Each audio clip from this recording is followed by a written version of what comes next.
One Cochran Sports Showdown is brought to you by Number One Cochran, Go One Better, and by Highmark Blue Cross Blue Shield. Have a greater hand in your health. All right, we're back. The Penguins back at home, 1-2 on the West Coast trip, and they're not in the playoffs anymore. Flyers jumped them today when they won in Washington. So, Jason Mackey, this is going back and forth. The problem is they have games in hand. The Flyers do, the Devils do. All these teams seem to have over the Penguins.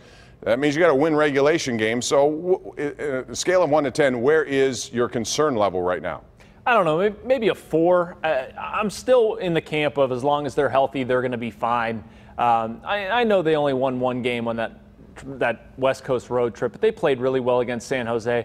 Honestly, Bob, they're playing much, much better since the start of the new year. I don't have a ton of concerns. I mean, is this team stocked well enough to make a Stanley Cup run? I have some doubts about that, but so many teams get into the playoffs. They'll get in. I really do believe that. They're in the right conference for that, Jason. If you look at the teams that are on the outside looking in the West, it's Minnesota, it's Chicago, it's L.A., it's Edmonton. Anaheim. Teams that can get hot.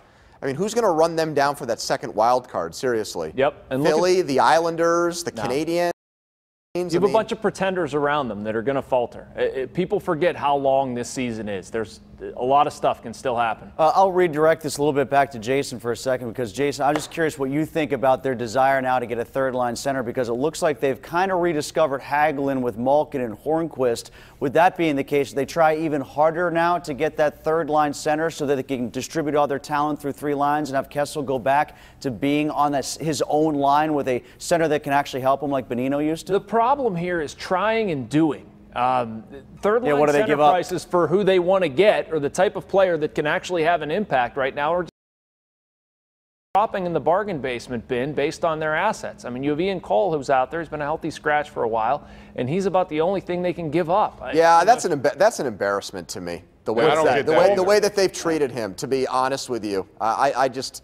For Matt Hunwick? Yeah, well, yeah, that's part of it. Yeah. I mean, Alexiak has been pretty good. I guess I shouldn't, cast aspersions at him, but to me, it looks... With Reeves and Hunwick, you have 2 guys that I don't think have met their level of play or the expectation placed on them, and yet they're like sacred cows. They don't come out of the lineup. I don't get that. Reeves is tougher because he plays a different game. I mean, you just have to sort of use him in a specific role. Hunwick should be doing better than he is. All right, we're due for a break. We'll take it, come back with more right here. Penguins in action against Carolina on Tuesday night. Back in the Flash.